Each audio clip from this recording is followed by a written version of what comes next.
Good evening, ladies and gentlemen. Good evening, ladies and gentlemen.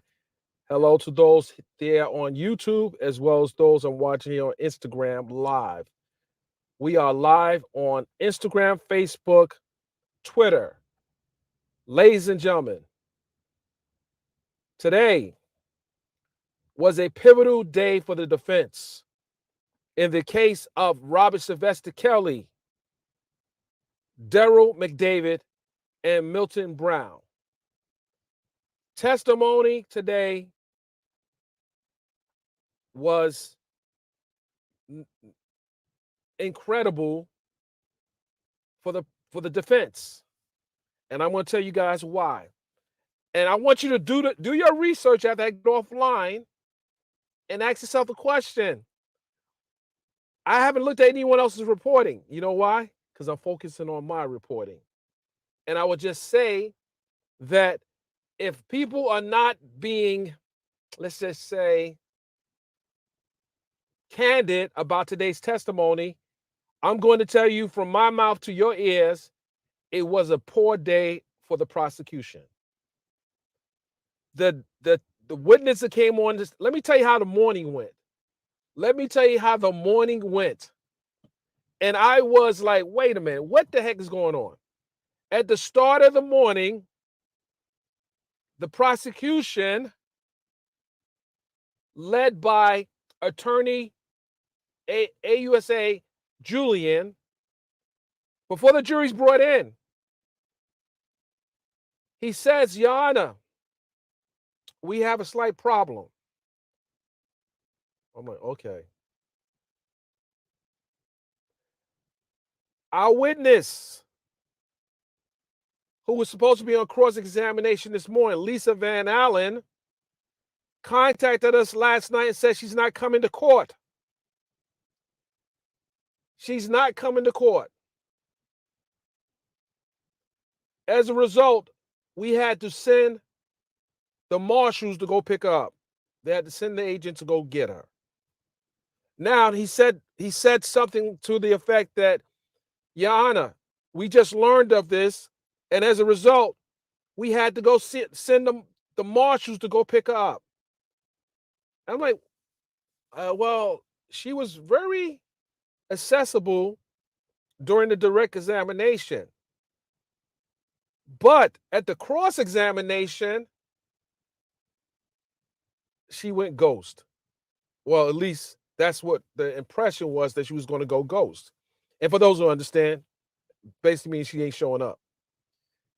Those who have been watching the stream from yesterday and the coverage yesterday know that Jennifer Bonjean, the defense attorney for Robert Sylvester Kelly, was about to do her cross-examination of Lisa Van Allen. And I will tell you that Jennifer Bonjean is no joke.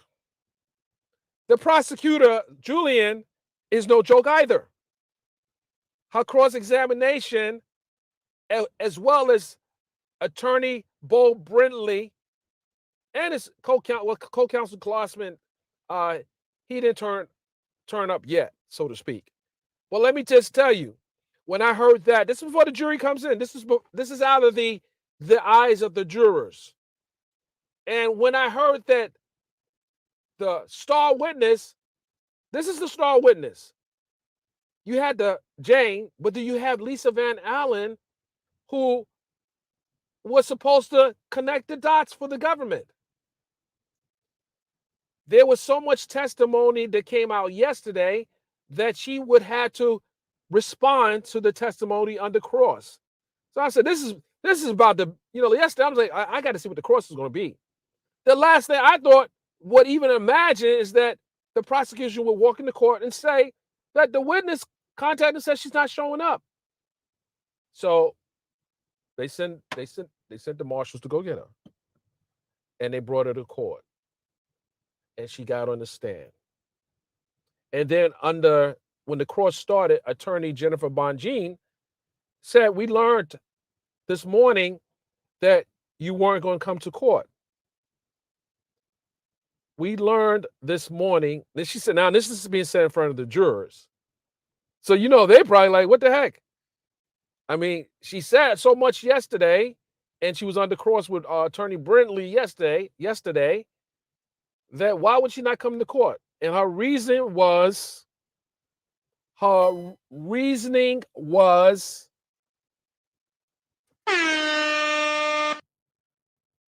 because she was just tired, basically. She didn't want to do it any longer. She did not want to do this any longer. She wanted to get back home to Atlanta. Wait a minute. It doesn't work like that. You have an immunity agreement, and you just can't have it your way. I'm saying, this is what I'm saying. You just can't decide in the final hour of your testimony that you don't want to do this anymore. Oh, no, no, no, no, no, no, no, no, no, no. No, no, no, no, no, no. You can't do that. That's not how it goes. You must come in and sit in the seat for the defense as well. So she comes to court, and then Jennifer Bonjean asks her that we heard that you weren't coming to court. She says this. Okay, fine. So now Attorney Bonjean started going to the line of questioning, and she asked her again about the testimony she gave the prior day regarding what she said to R. Kelly when she first met him. And they were going back and forth, and it almost appeared that Lisa Van Allen was being combative with their attorney. It was just this. I want to frame it properly. It was this. I'm going to say it, and I don't care if you're talking. I'm going to still get my point out. So there were objections made, and there was a request, Your Honor, to instruct the witness to answer the question, things like that, and it was just uncomfortable to watch because we saw what was done yesterday under direct examination. We saw her cry 3 times. So when she started testifying this morning, there was a discrepancy in what she said in the grand jury and what she said back in 2008, and then what she said to the lawyers for the government in 2019. So there were contradictions that had to be addressed. Now, those on YouTube, you need to hit the like button. You need to hit the share button, and you need to pay attention because we're about to go in. And I will say that Lisa Van Allen has some explaining to do. And I said this morning, I had to go on Vlad TV and watch the first 12 minutes of her interview, and I saw a contradiction in the interview versus what she testified in court. So the question was raised exactly when you met R. Kelly and how old were you actually? And it was just like, why do you have to, when you met him, you said you were 17, but you were really 18. We only learned this today or yesterday that she was actually 18. She wasn't 17. So you have to ask the question, why would she say she's 17 and she's actually 18 when she met R. Kelly? It puts her in another category as a victim. And there was another part in the testimony today when Attorney Bonjean asked her, and I got to refer to my notes, but I'm going on my memory. We're going to clear it up on a recap. But basically, she said, isn't it a fact you weren't trying to help Jane? You weren't trying to help Jane? Isn't it a fact that you participated in child pornography? What? She said she was trying to help Jane. She's in court to give a testimony. The reason why you're here is to give testimonies and you're trying to help Jane. This is what she tells the court. The jury heard this. You were trying to help Jane. At what point were you trying to help Jane? Because we know that you testified that you saw tapes in a duffel bag, or you knew they were in a duffel bag because you heard the duffel bag when R. Kelly put the tapes down. And according to your testimony, you said that when he left, you went through the duffel bag and started putting tapes in the player and start going through scenes in different tapes. And you came across the scene where you were in there with R. Kelly and this young lady, young girl, young person. This is what she's testifying to. And I'm going to show you, it gets tricky now. And we're not going to go through the whole testimony right now, but we're going to go through the points that put a credibility on the line. She had testified that she got the tape, and the reason, once she got the tape, and this is under cross-examination, she testified that once she got the tape, instead of her destroying the tape, she sends it to her boyfriend. She sends it to Keith Morrell, who was the last witness on the stand today. Oh, he was the gift. He's the prosecution witness, but he was the gift for the defense. He was the gift for the defense, because we heard his name throughout the testimony of Charles Freeman. We heard his name throughout the testimony of Lisa Van Allen, but we finally got to see this Keith Morrell today.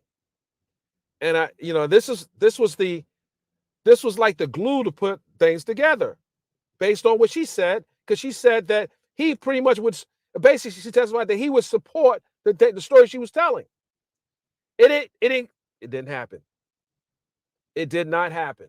When we thought that this guy was basically going to, I won't say put a nail in the coffin, because they're not there. And the case is not over. The case is not over, because the defense will be putting their case on next week. However, if you have your last three strong witnesses, you had Jane. I'm gonna tell you the key witness. You had Jane, you had a mother, you had Charles Freeman, the hustler, the extortionist, the scammer, allegedly. But then you had Lisa Van Allen, who's telling this incredible story that people obviously was bought into. Now, and guys, I'm giving you parts of the testimony. We're going to go through the whole transcript and verbatim testimony, but I'm giving you the gist of what happened today. And the gist of what happened today was, with everything she testified to yesterday, when Keith Morrell gets on the stand, he tells the jury, this is the prosecution witness, he tells the jury that, one, Lisa Van Allen sent the tape to him, not because it was child porn on it. It was because she was having sex with a celebrity, R. Kelly. And she sent it to him. And he also testified she didn't send it to him and say, don't watch the tape. Listen what I'm telling you. Because the testimony she said yesterday contradicts what was told today by the person who had could corroborate her story. He testifies that, no, she didn't tell me to not look at the tape. As a matter of fact, she knew I was going to look at the tape. And he said, this is the key here. He said, I looked at the tape, and it was just a tape of three consenting. It was a regular tape. It was no child pornography. This is the tape she mailed to him. He says this wasn't a tape of child pornography. This was a tape where people have a threesome. He saw nothing unusual about the tape. This is the government's witness. This is the government's witness. So Lisa Van Allen sent this guy the tape, and he's testifying that it wasn't child pornography. Major problem. Major problem for Lisa Van Allen's story that she told. In addition to that, he said it wasn't him telling her to get money from R. Kelly. It was her idea. What in the heck is going on? It was her idea. This witness, who is supposed to substantiate her testimony, is saying, no, it didn't go down like that. He's telling the jury that, wait a minute. She never said I shouldn't look at this, because she testified. If you recall her testimony, if you remember her testimony, she said the reason when she took it out the bag, she just sent it to someone, a friend of hers, because she didn't want no one to see it. She didn't want it to get leaked to the media. Wait a minute. That tape could never get leaked to anybody with a simple burning of the tape. That didn't happen. And you do recall when she was cross-examined by defense counsel, she said she never thought about destroying it. The most common sense thing to do, she never thought about it. She never thought about the most common sense thing to do to destroy the tape. Why do you guys think that she didn't destroy that tape? You got to think about it. Now, he also testified that she stole R. Kelly's chain and his cross and sent it to him. And she told him that he could pawn it and could get upwards of $100,000, according to testimony. It wasn't him that came up with it. It was her that told him what she thought the value of the chain and the cross. And she finally admits today that she stole R. Kelly's watch, his Rolex watch. This is a problem.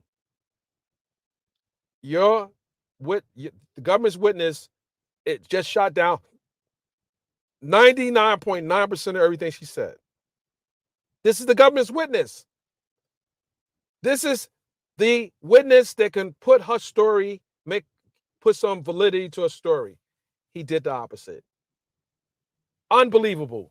And when you guys see the interview I did with counsel after this amazing turn of events, you will understand this case is far from over. It's far from over.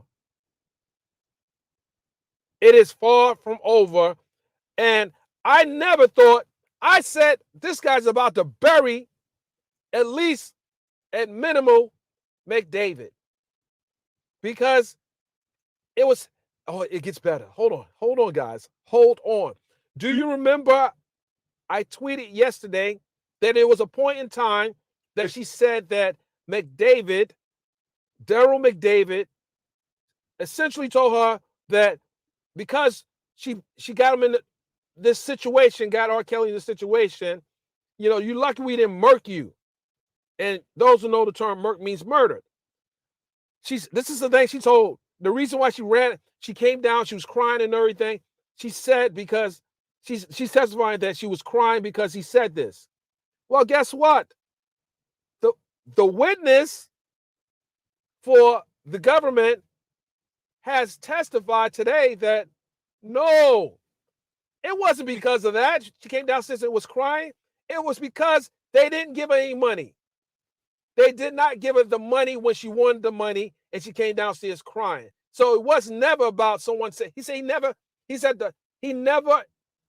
told him that anyone threatened her. It was only later on in this particular case that she reached out to him on social media and asked him out of the blue, do you remember the time I told you that the accountant, Derrel McDavid, said that he was going to murk me. And he's like, no, I don't remember that, but that's crazy if he said that to you. He said, that's crazy if he said that to you. He said, that's crazy if he said that to you. Now, this is the witness that knows that she never told him this. He never told her this. He basically said that it was like it wasn't him reaching out to her. She reached out to him, but she wanted the government of the jury to believe that he reached out to her. It was just, wow. One of the things that lawyers are taught when they put witnesses on, you got to know what your witness is going to say on the stand.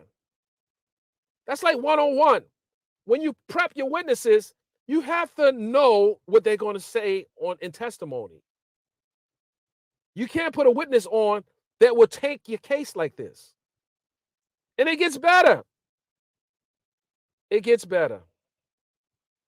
And this is a government's witness who literally helped the defense. He testified. Here's the point you got to remember. He testified.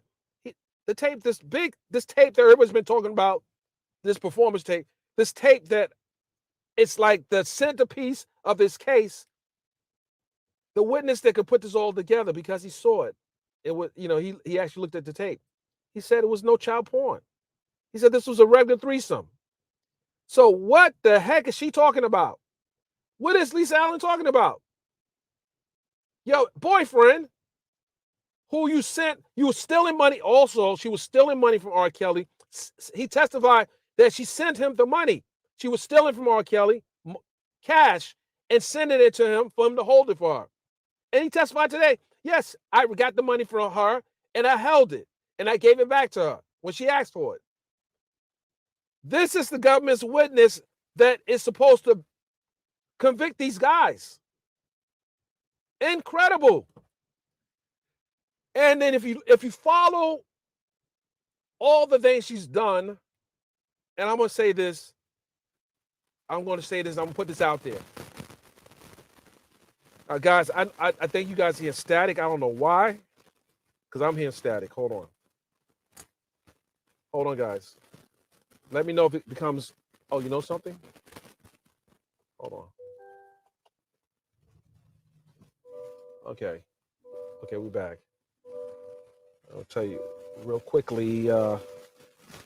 It's okay. Hold on, ladies and gentlemen. Hey. So, the witness that can substantiate her entire incredible story that she told, and it was a story, shot her story down. It was so uncomfortable. I felt bad for the prosecutors at this point. Not really, but you know what I mean. You put this witness on that you've given an immunity agreement or a free pass to say that what the hell you want to say on the stand because you were protected. But let me say this. Both of them got immunity agreements. He could have followed suit and corroborated what she said. He had an immunity agreement. She had an immunity agreement. But he said no. He came across as the most honest witness. This guy literally, Keith Morrell, came across as the most honest witness to the start of the trial, with the exception of the polygrapher, the attorney, Beaumont. Yeah, he came across as, he's an expert witness. I ain't say believable, he's an expert witness. But as far as testimony to corroborate, guys, bear with me. Someone's trying to interfere with my broadcast. Hold on. Stand by, guys. Stand by. Okay, we're going to get it back. Stand by. Because we have a backup mic.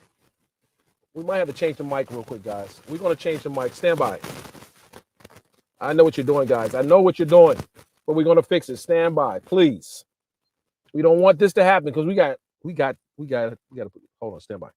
There we go.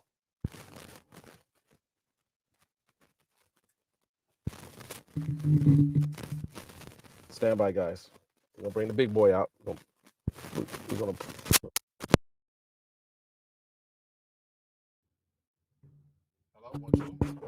Testing, testing, testing. 1 2 1 2 1 2 1 2. How's my sound now? How's the sound?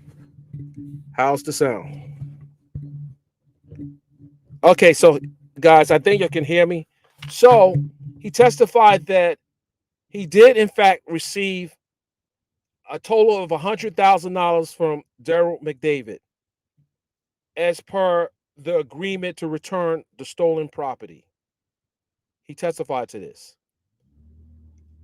He said he got the first none hit. This is his testimony. He came up. He said that they wanted him to bring the tape that he had in his possession. Instead of him bringing the original tape for the first meeting, he dubs a copy and put it on a DVD, and comes up to from Kansas City to Chicago. He dubs a copy and he goes to the polygraph office. Well, he gives them the DVD. They watch it, and they put him in front of a polygraph. He fails the polygraph. One of the questions that they asked in the polygraph was, "Is this the only copy of the DVD?" That question he failed. So at that point, they went to lawyer's office and tell him, "Listen, you failed the polygraph. Where's the original tape? Because we want the original tape." So what they did in good faith, they gave him 20 racks, 20 stacks, 20K. I'm just giving you how $20,000. They gave him 20,000 and told him that this is a good faith gesture, even though you lied to us. Go get the original tape. So he goes back Kansas City and get the original tape. He comes back, gives Derrel McDavid the original tape. He then takes another polygraph. He passes. The question that they asked for him to pass was, "Is this the only copy that you have?" He said, "Yes." He passed. They give him, Derrel McDavid gives him the balance of the 100K, which was $80,000. So he got a total of $100,000. And then Derrel Davis, they had a little hug and said, "Thank you," shook his hand. And he asked the question. He said, "How did you know?" He asked, uh, uh, Keith Murrow asked Derrel McDavid, "How did you know that I had the original copy of the tape?" He said, "Lisa Van Allen told him." Talk about the double cross. Okay, I'm sorry, guys. It was incredible. Lisa Van Allen told him that you had the original tape. And still don't know why she did that, because that wasn't cool. But anyway, that wasn't cool. That wasn't cool. Anyway, so he gets his 100 stacks. He gets his balance of his 80, gets his 2080, and they put him in a BMW car and send car chauffeur and send him back home to Kansas City. And he said some stuff about he came down with a girl named Patricia, and they said, "Why'd you bring Patricia with you?" And he said, "I don't know. We know why he brought Patricia with him. That was a long behind ride." But the jury started laughing when he said that, and I thought that was kind of funny. Because why did you bring Patricia? She was, she was, you was riding shotgun, especially when he's coming to pick up that 80,000 up. Patricia came on the second round, so he already knew they, he had the original tape and he was going to pick up the 80,000. But he has I don't know. And then asked, "What did you do with all the money?" "I don't know."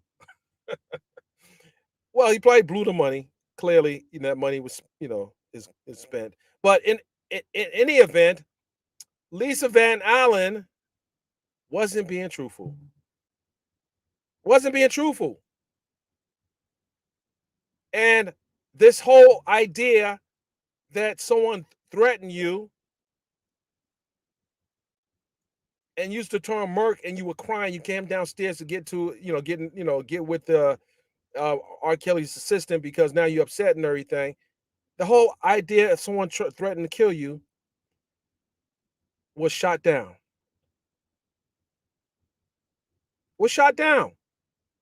And Keith testified that not only was it was shot down, but he suggested during cross-examination, well, the attorney mentioned during cross-examination, the attorney says, the defense attorney says, basically, do you think that the reason why she said this was because she was doing Surviving R. Kelly and she basically needed a storyline? Because when she contacted him, she hadn't did Surviving R. Kelly yet. She was talking about the producers had asked her, she was trying to get him to say, oh yeah, I remember you saying that, because she was saying the producers were asking her something, and you producers from Survivor R. Kelly, y'all know what you asked that girl. Y'all know what you asked her. But it didn't fly. It didn't fly. You guys are watching on YouTube, hit the like. I know it's getting dark in here because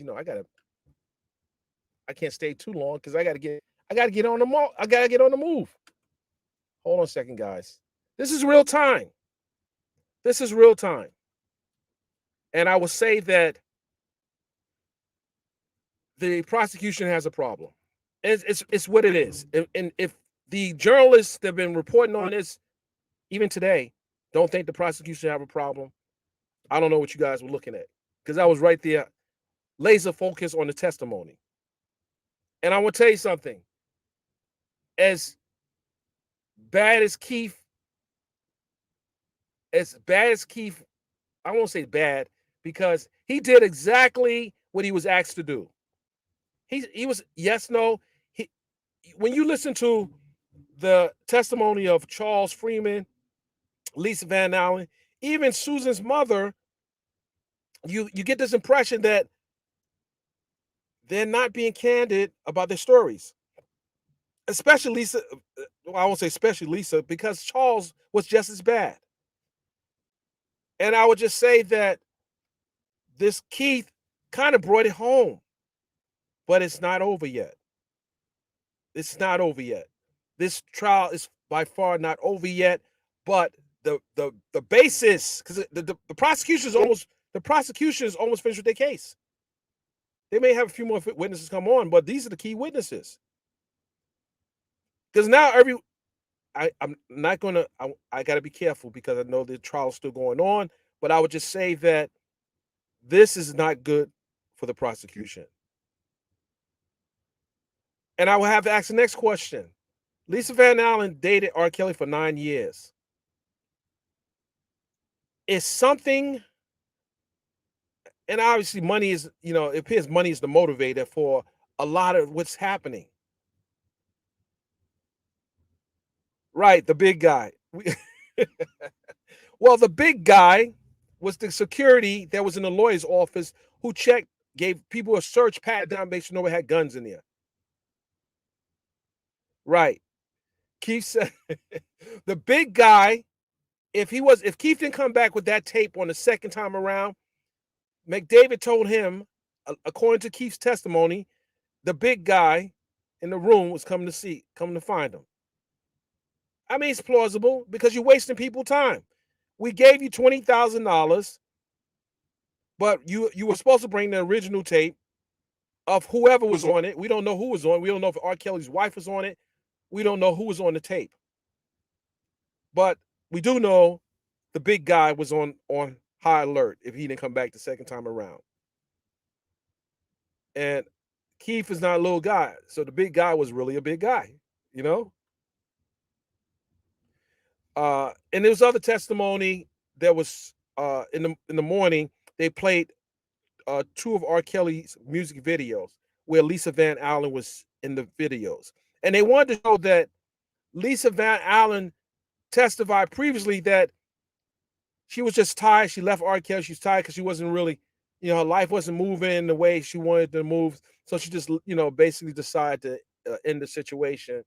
But then the attorney Bonjean showed the videos and said, you actually were working. You acted in it was one of the videos where she was braiding his hair. And there was another video, and it was 2 of his videos. And I think I tweeted it out this morning. But she basically was a part.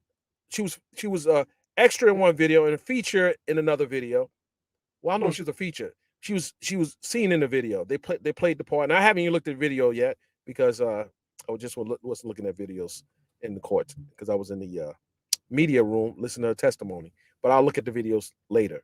But the point of the matter is the prosecution is in trouble. Home Alone was the video that she said yeah, Home Alone was the main one. And there the problem with that testimony was she said on the interview with Vlad TV that she didn't say that she had sex with R. Kelly, but she testified in court that she had sex with R. Kelly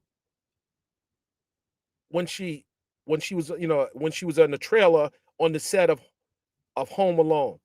So it's just so much stuff that's not adding up. The testimony is not adding up. And today the jurors were able to see that. They were able to see that. And you would ask yourself a question. If R. Kelly treated you, and wait a minute, hold on. Another development happened today. Another development happened today. Lisa Van Allen testified over the course of her direct examination that R. Kelly was abusive towards her.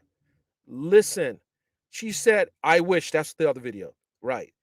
She said R. Kelly was abusive towards her. This is what she testified early on under direct examination. But she provided clarity today and said, well, he didn't physically abuse me. He was verbally abusive to me. But she made it appear that he was assaulting her early on. But under cross-examination by Jennifer Bonjean, she had to admit that R. Kelly was not abusing her, physically abusing her. She admitted that. She said over the course of 9 years, it really didn't happen. He may have said something verbally abusive to her. Not that I'm saying that's right, but the impression that was initially presented to the jury or the jurors that he was physically abusive to her, which wasn't the case. So what the hell is going on? I mean, come on. And then if you listen to a testimony, it appeared that, I didn't get any truth from it. I didn't get the energy that like when Keith got on the stand, I said, yeah, he comes across very credible. And in the media, I'll tell you this, my colleagues in the press room, they said, yeah, he came across as credible. And if he comes across as credible, then you have to report what he said. It's not enough that he's credible. Did he help the prosecution or did he harm the prosecution is the question. This is why I say it's important to have us reporting stories involving us. I said this yesterday.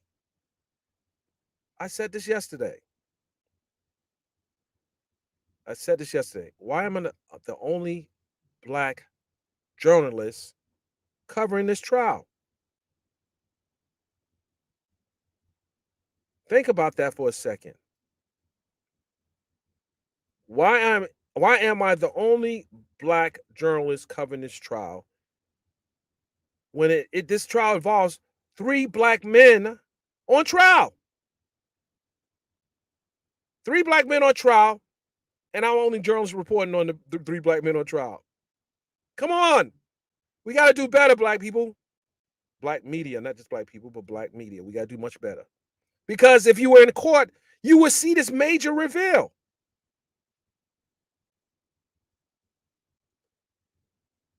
Right, that's a fact. That Shorty read, that is a fact. She testified to it.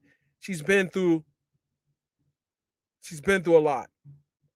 But that still doesn't negate from the fact that you've made these claims against someone that appears to not be true.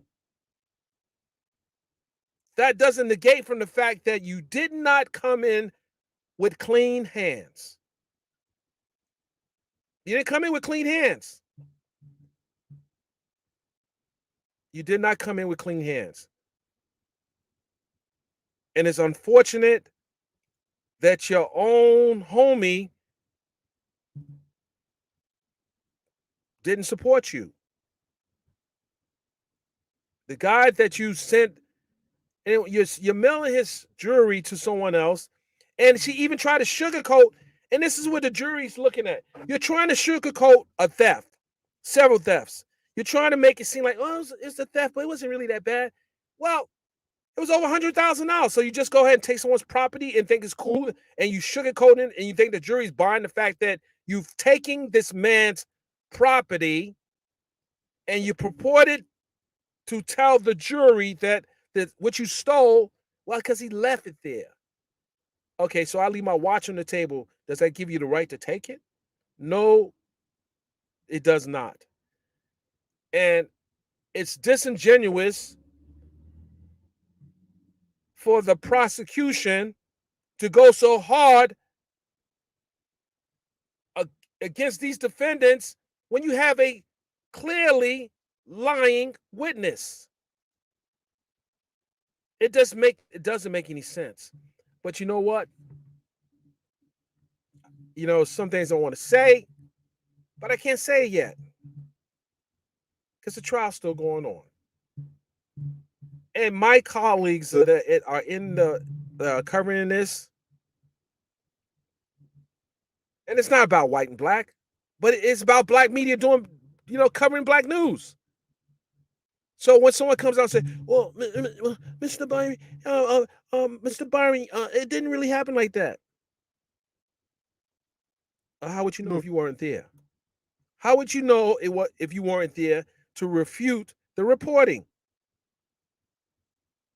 How would you know? Because you're not showing up.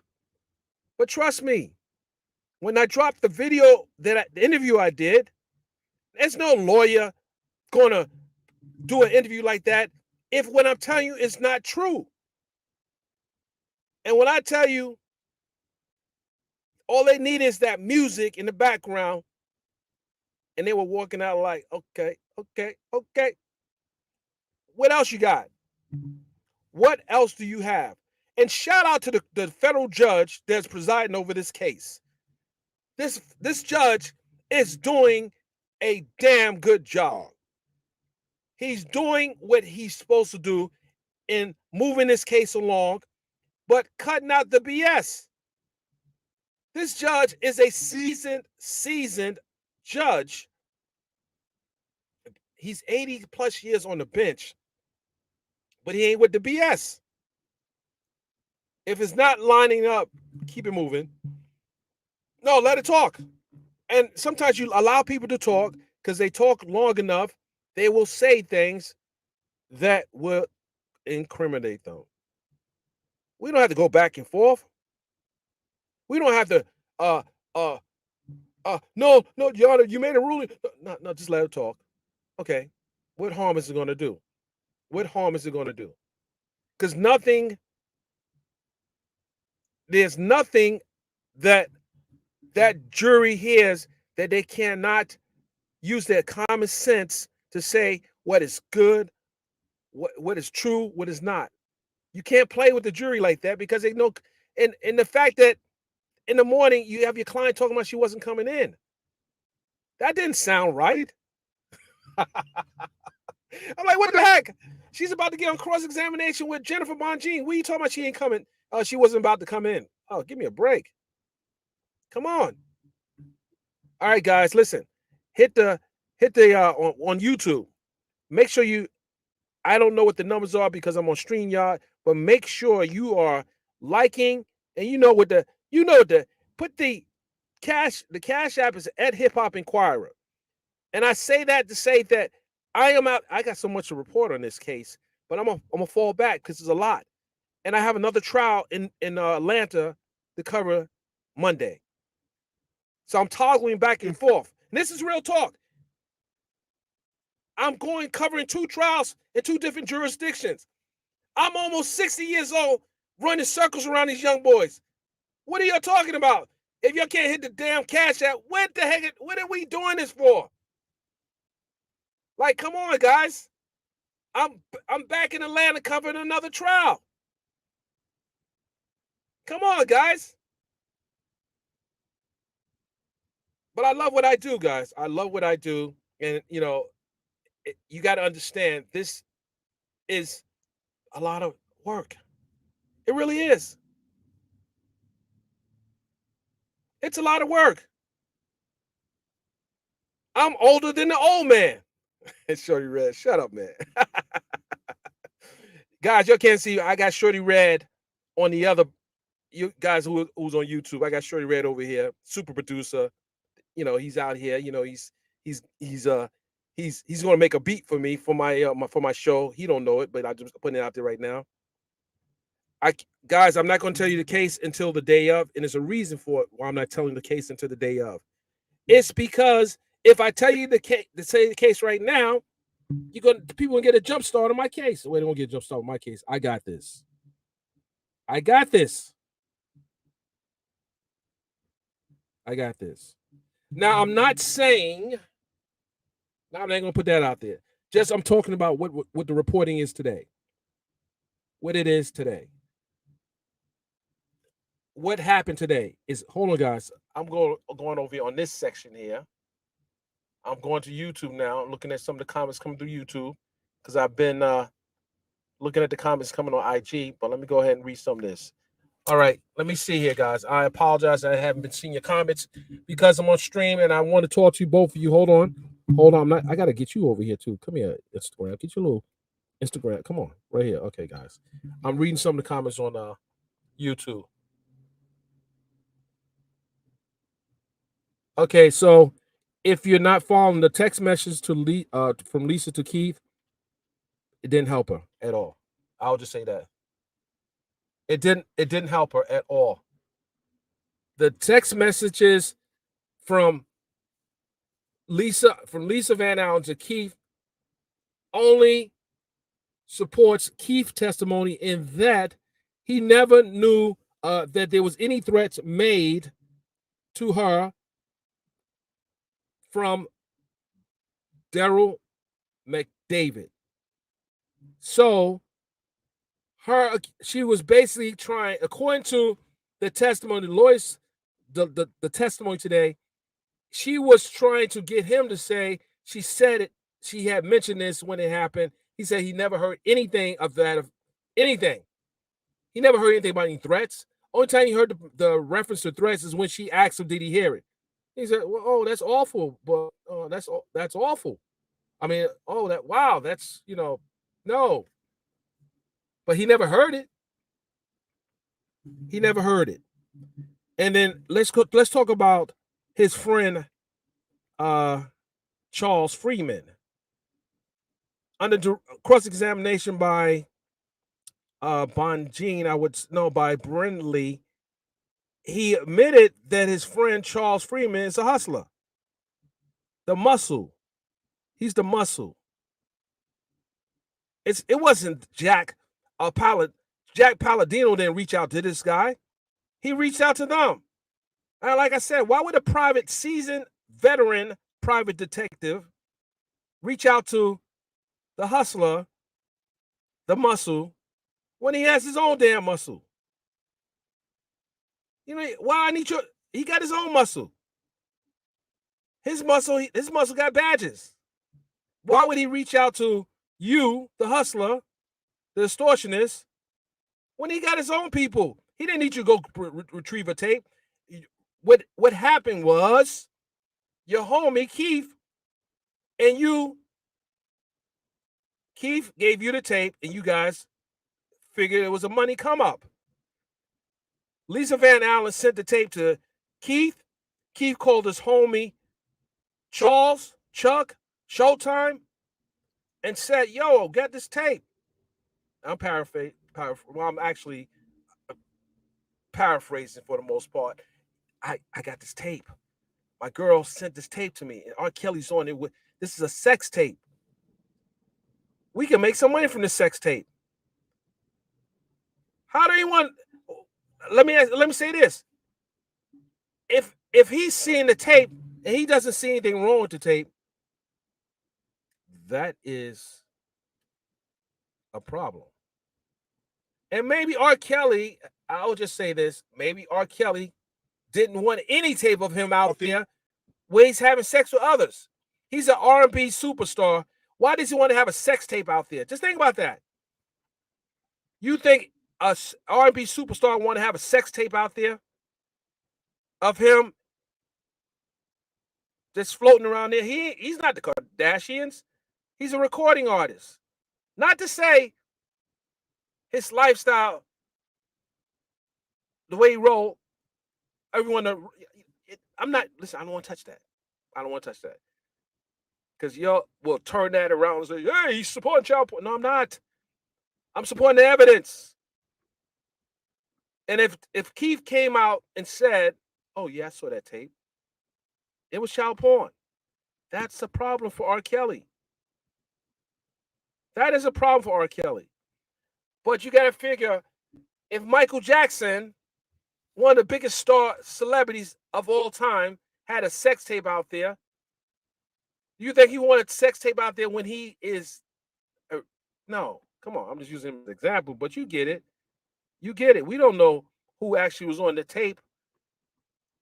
Keith said he didn't know who the other person was on the tape, but he knew there were 3 people on the tape. R. Kelly was one of them. But he said it was a regular tape. It was just a threesome. It was a threesome. So if the hustler said, hey, let's shop this to, oh, hold on. It gets better. It gets better. There was a conversation about that tape being sold to Kimora Lee, Russell Simmons' former wife, because she had a new show. Defense attorney Jennifer Bonjean said, well, Kimora Lee is not buying child porn for her show. Why would Kimora Lee buy child porn if she's doing a show? It was a sex tape. It was a sex tape, according to testimony. Now, trial's not over yet. And I'm not going to predict the outcome, but right now, I'm going to say it looks good for the defense right now. It looks good for the defense.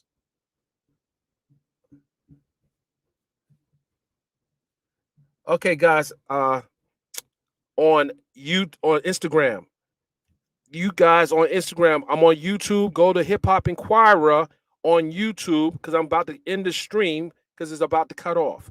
YouTube, stay right there because we about to have a conversation. Instagram, I appreciate you. Thank you for coming through. But see me over there on YouTube. We over there. Peace and love. I'm out.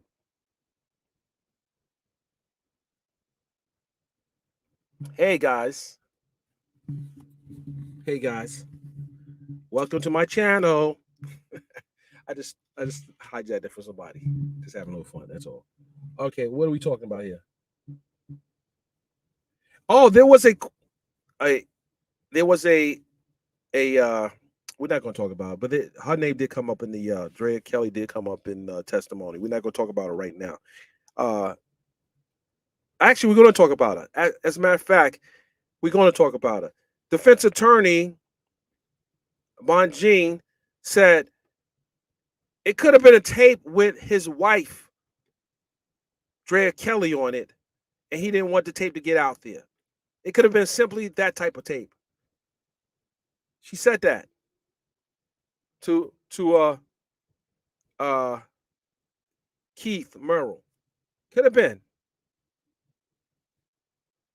All right, guys, let me go ahead and hold on a second, guys.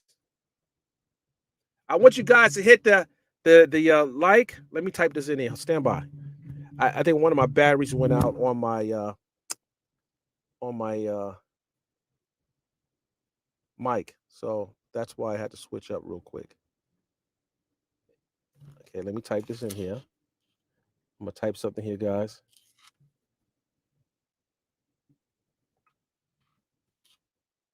Stand by.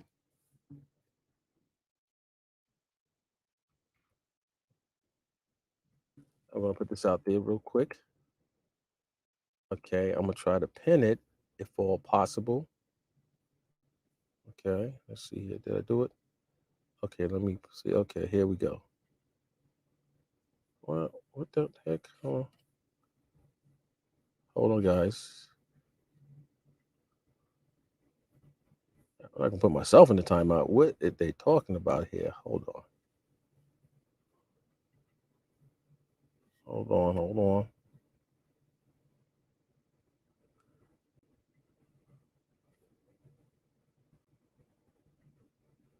Okay, I got it. Nope. That. Okay. Okay. Nope. I'm trying to pin this, and I'm trying to delete myself. Hold on. Oh, did I delete myself? Oh, I did. I couldn't delete myself. Sorry. This is the. It's just not gonna let me do it. Anyway, you see it.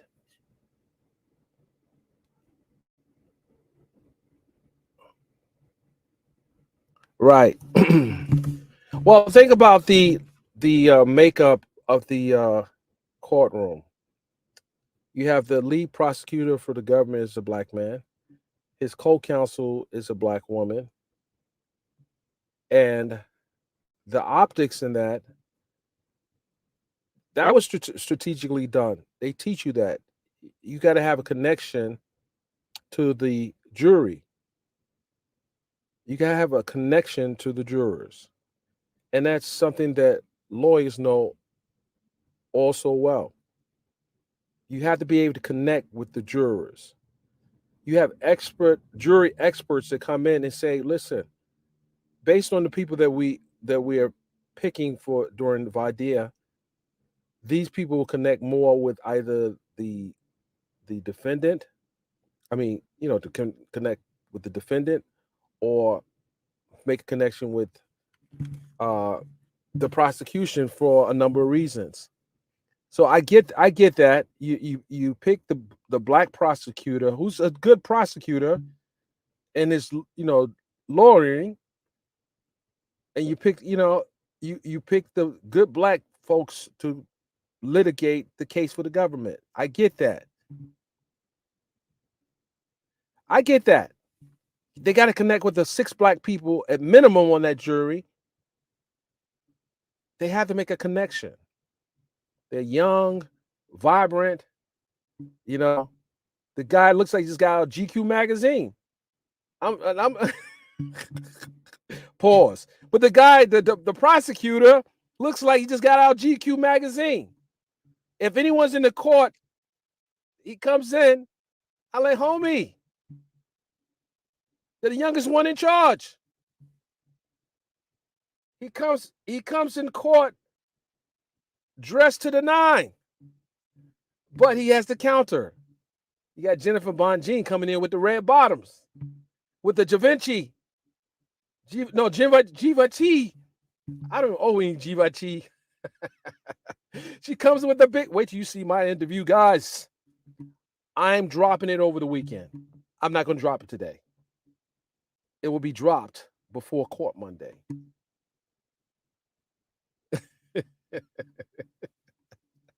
Listen, I said, listen, homie came in, because you got to make the connection with the ladies on the jury as well. I get it. He's coming in sharp, like the Board of Health. But Jennifer is coming in sharp too. Oh no, you're not going to. No, she come in with the designer bags, and I'm like, whoa, how much is he paying you? What the heck is going on? All this money floating around here, people getting, everybody coming in with 3 lawyers. I have a question. No one's really asked this question. Who is paying for all these attorneys for these defendants? So like Keith had like 2 or 3 lawyers. This is crazy. Who's paying for this? But it was smart. He has lawyers, so he can be protected and saying, that's good. You're supposed to have your attorneys. But 3 attorneys? Wow. Wow.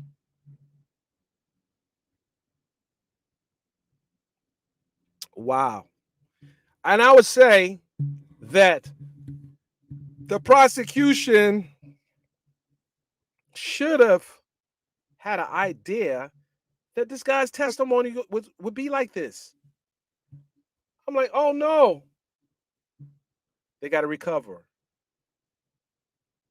And here's what I saw was a problem as well. The prosecutor Julian comes in yesterday and said, Yana, I know we told you we're going to end next week, but we might need a little more time. They need a little more time because you got to regroup. You have to regroup. You have to regroup because you guys got your butt kicked. You got your butt kicked. That's not good. You guys, I'm going to be honest with you. You guys got your butt kicked this week. I know you want to hear that, but I'm telling you, you got your butt kicked. Can you redeem yourself? Is the question. Because the defense is about to go on. The defense is about to go on. And I guarantee you that they are coming with their A game. Just what I saw. This is by far not New York. I mean, you got veterans, the veteran judge, you have the veteran lawyer, prosecutor, but all that's, if you don't have good witnesses, it doesn't matter. And this should, either, listen, let me say something. If either side loses, just understand there are other cases. In a lot of cases. Don't think this is going to define who you are as an attorney. You just got to get better witnesses.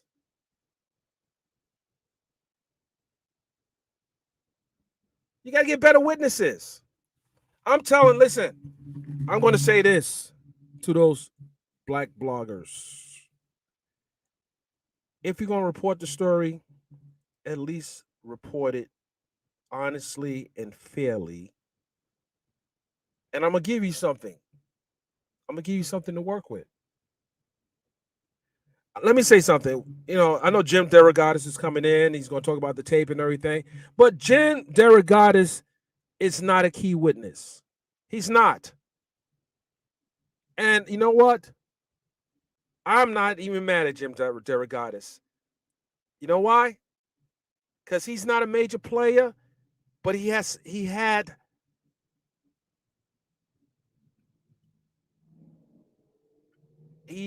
a job to do. He might have did a little too much, but I'm not even mad at him because right now, nothing Jim can say can take away from these witnesses. Nothing he says is going to take away from these awful witnesses. He could say, well, I met him, I talked to him, I did this, it doesn't really matter. The jury heard from these witnesses firsthand. So I don't know how much cleaning up or damage Jim could do. I don't know. Right. Spitting fire. What's going on, spitting fire? You spitting that fire. I see you spitting fire. All I'm saying is, I know you guys have a job to do. Just be fair about it. Either way. Either way. Just be fair. Just be fair. And if, I'll say this tonight, if by chance you want to use some content from my reporting, you know what you got to do. You know what you got to do. I don't care who you are. You know what you got to do. I don't spoke about this so many times. You know what you got to do. If you can't be here, if you can't get, and it's so much I'm not giving right now because I got to go through all this footage that I have. I got you on the content. I got you. Hit me up. I got you guys. Don't worry. Hit me up. We gonna work that. We gonna work it out. We're gonna work it out. We are gonna work it out. We're gonna work it out. But I want you guys right now. I got 420 people here, and I want you guys to support the platform. Support the platform. That's all. Support the platform. The Cash App is Hip Hop Inquirer. That's it. Simply hit the. You don't have to do super chat. Send that thing directly to me. You ain't got to do super chat. Send that thing directly to me. That's what you do. Because what I got, no one has this. This is exclusive. This is exclusive. And if you guys that have channels and you want to do a licensing, you want to use some content, some exclusive, just hit me up. We'll work it out. But we don't steal from each other. There's been a lot of stealing on this case. A lot of liars and thieves and extortionists. But we ain't gonna do that to each other. We all gonna win. But we gotta be right within. We all can win. But we gotta be right within.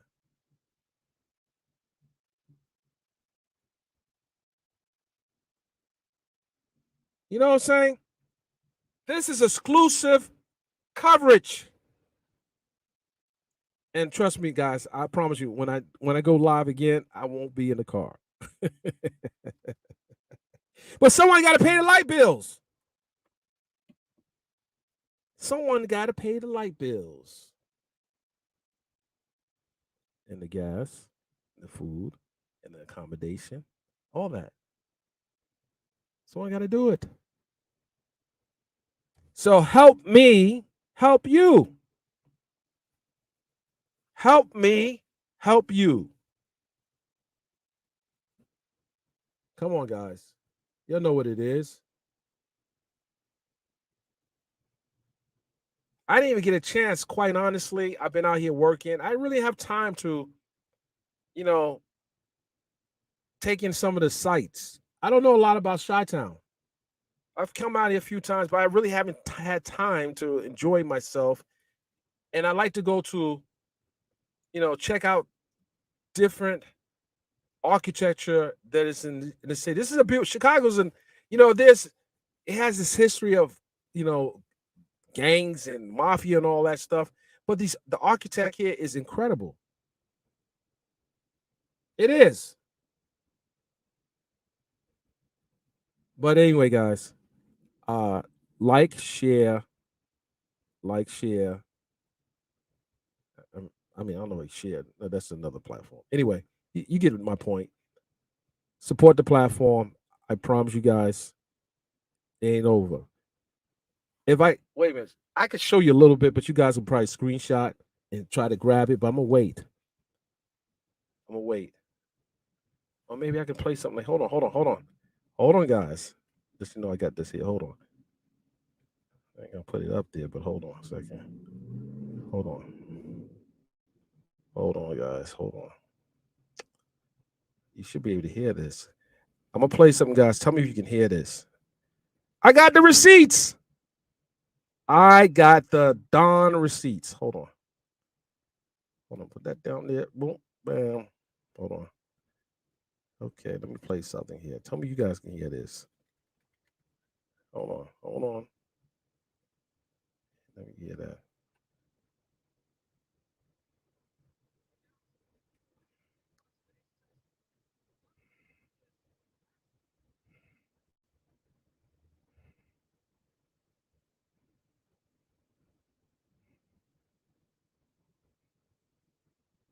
Can you hear that? Can you hear that exclusive interview? Put a 1 in the chat if you heard that. Did you hear that? Did you hear that? Put a 1 in the chat if you heard that. I just gave you a little teaser. The visuals are crazy. You didn't hear that? I'm going to do it again. Tell me if you heard that. Hold on.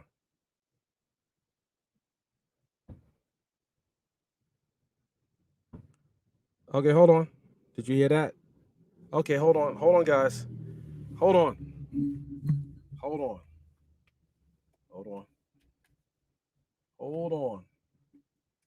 Hold on, guys. Okay. Okay, thank you. Hold on.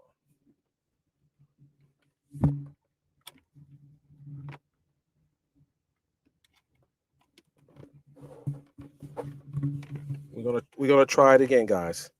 Let me know. Let me know if you can hear this. Hold on.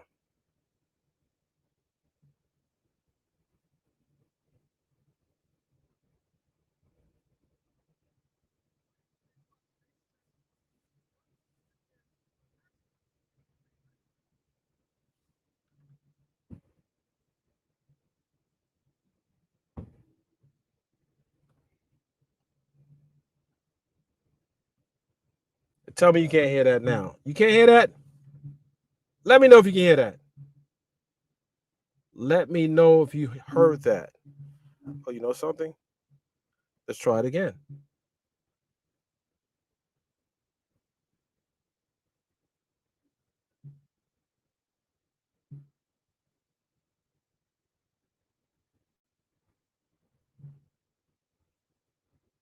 I'm getting a lot of nada. Well, hold on, guys. I'm telling you, this was at the car studio's not working. Okay, hold on. Hold on. Hold on. Hold on.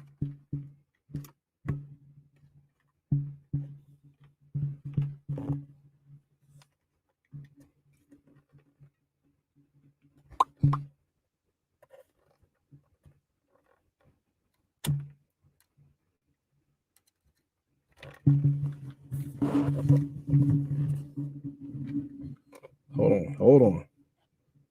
Better hear it now. Hold on.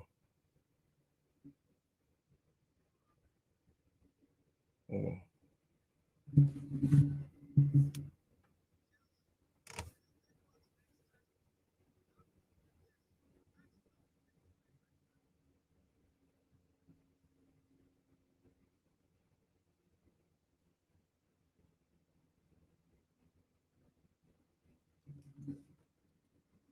Okay, guys, we're just gonna have to wait. We're just gonna have to wait. I apologize, guys, but this is the first time I set it up in the car. The first time I set it up in the car.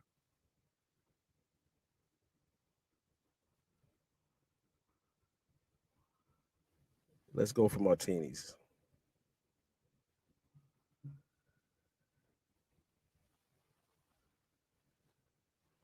Don't worry, guys. I thought I could tease you, but don't worry about it. We'll take care of this over the weekend. We got a lot of stuff to do.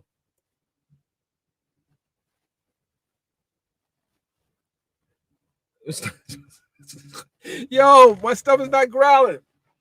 I had a good lunch today. I had a good lunch. Stomach's not growling. Who's that? That's like Tiffany be doing stuff like that. Who's that? Sultry. Oh, that's Sultry. What's up, Sultry? I ain't sending it to the shade room.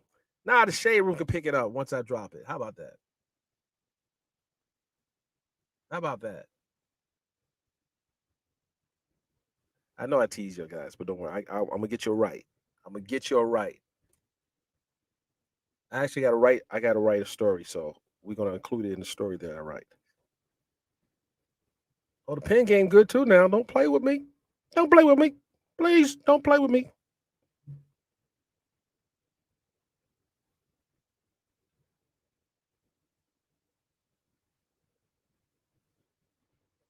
Yo, Tay, I'm telling you, I ate today, Tay. I ate today. I ate today, Tay. Stop playing. But serious, guys, I got 400. Oh, okay, you're dropping off. You guys came here to hear about this. I get it. Let them get out the room, and then we really talk about some stuff.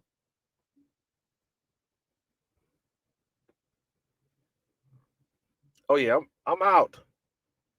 I'm out, guys. I appreciate you coming on, but I'm out of here. I'll see you soon. I'll see you soon. Peace and love.